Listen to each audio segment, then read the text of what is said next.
साडी मारो पत्नी लपड़े तैनू यार पत्ते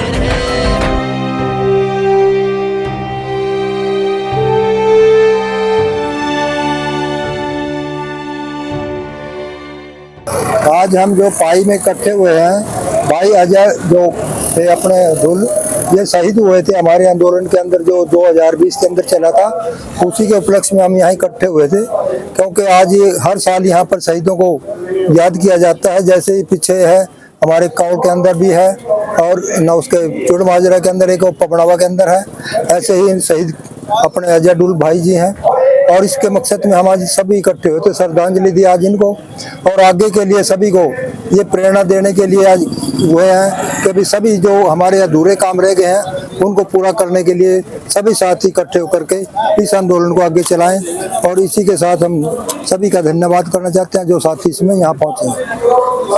आगे अपना जो किसान यूनियन है, तो इसकी आगे क्या रणनीति रहेगी? देखो जी, हमारी तो शुरू से नीति है संघर्ष की। आप देख भी रहे हैं, कोई अब नई बात तो है नहीं हमारे संगठन की। हमने तो शुरू से ही, चाहे गन्ने का रेट हो पूरे हरियाणा के अंदर बढ़वाया 45 रुपए क्विंटल, और उसके बाद पिछले साल भी 10 रुपए क्विंटल बढ़वाया था संघर्ष करके। और जैसे ये दिल्ली गए थे, इसमें भी सबसे बड़ा योगदान था दिल्ली मोर्चे पे ले जाने के लिए। और आगे भी हमारे सब पीछे सूरजमुखी के अंदर भी संघर्ष किया था, 2 बार जीटी रोड जाम किया था। हम तो जिस दिन से भी हैं, हर समय हम तत्पर रहते हैं संघर्ष करने के लिए किसानों के लिए। और आगे भी यही हमारी तो यही पॉलिसी है कि हम जहाँ भी जरूरत पड़ेगी किसान को, हम तो हमेशा संघर्ष करते रहे, भले सरकार कोई भी हो। हुड्डा के टाइम में गन्ने का भाव बढ़वाया था, अब इसके मोदी जी के टाइम में जो अपने यहाँ खट्टर साहब हैं, इनके टाइम में हमने 1 साल आंदोलन चलाया है। और आगे भी हमारा तो यही रहेगा, जैसे ही किसान की कोई समस्या होगी तो हम उस पर बिल्कुल संघर्ष के लिए 24 घंटे तैयार हैं। किसान और मजदूर एक ही वर्ग के लोग हैं, तो अगर किसान मजदूरों को भी अपने साथ लेकर चले तो इसमें कहीं ना कहीं कमी रह जाती है। उसके बारे में आप क्या कहना चाहते हैं? बिल्कुल ठीक कहा आपने कि जब तक किसान और मजदूर नहीं जुड़ेगा तो देश में तब्दीली नहीं आएगी।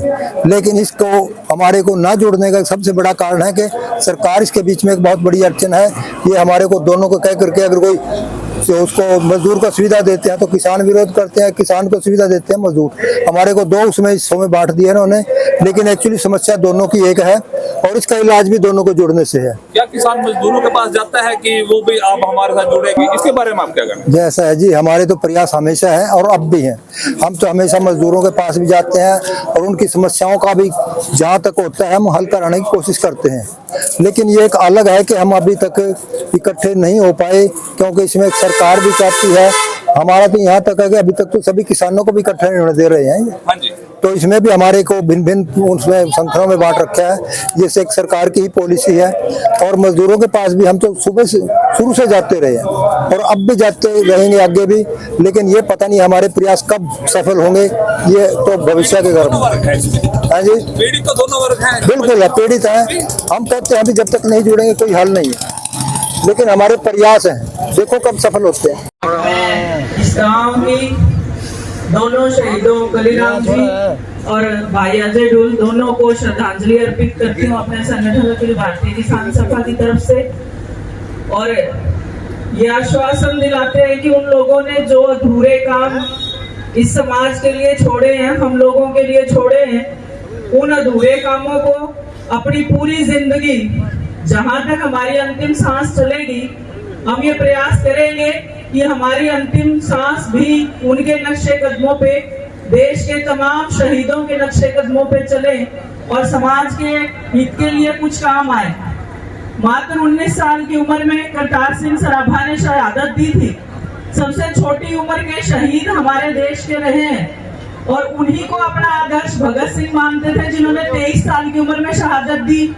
और भाई अजय सिंह ढूल, जिनकी उम्र मात्र 20 साल के लगभग, जिस समय 19 साल की ही करीब की उनकी भी उम्र, जैसा इस पट पे भी लिखा हुआ है 2001 का जन्म है उनका, तो उसी रास्ते पे उन्होंने भी अपने जीवन को कुर्बान किया कि हमारे समाज के अंदर जितनी बुराइयां हैं, आज किसानी की जो हालत है, आज किसान जो है पहला ऐसा व्यक्ति है और अंतिम व्यक्ति भी किसान ही है जो कि अपनी फसल का दाम तय नहीं कर सकता, जिसकी फसल, जिसकी कमाई जो है दूसरे के हाथों में है। आज हमें जरूरत है संगठित होके लड़ाई लड़ने की, तमाम झंडे डंडों की लड़ाई को छोड़ के संयुक्त मोर्चा के बैनर से एक जगह पे आके इस संघर्ष को, इस लड़ाई को जिनको उन लोगों ने अधूरा छोड़ा है उसको पूरा करने की। अभी कल ही, आज आप यहाँ श्रद्धांजलि सभा कर रहे हैं, कल ही पूरे देश के अंदर आप लोगों ने देखा होगा कि 26 जनवरी के दिन पूरे देश के अंदर संयुक्त किसान मोर्चा के आह्वान पे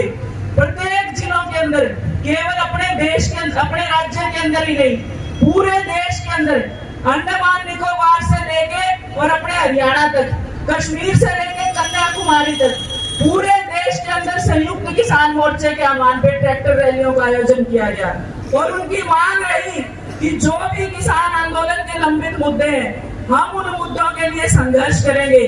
और आगामी आह्वान जो संयुक्त किसान मोर्चा ने दिया है पूरे देश को, क्योंकि हम जो है संयुक्त किसान मोर्चा के ही प्रहरी हैं, यानी कि उनके ही झंडे के नीचे काम करने वाले लोग हैं। देश के अंदर 550 संगठन है जो संयुक्त किसान मोर्चा के नीचे काम कर रहे हैं। और उस संयुक्त मोर्चा ने आह्वान दिया है कि आने वाली 16 तारीख को हम लोग पूरे देश के अंदर भारत बंद का आयोजन करेंगे।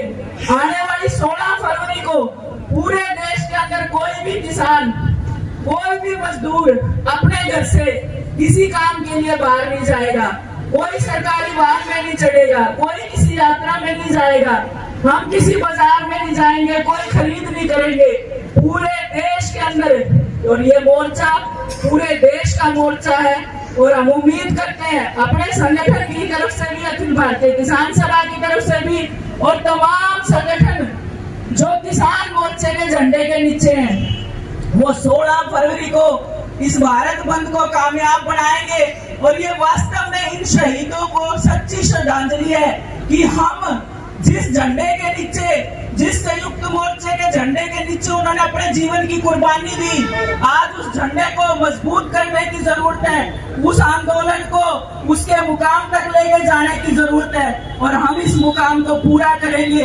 इसी उम्मीद के साथ मैं एक बार फिर से मेरे संगठन अखिल भारतीय किसान सभा की तरफ से दोनों शहीदों को क्रांतिकारी सलाम पेश करते हुए अपनी बात को खत्म करती हूँ।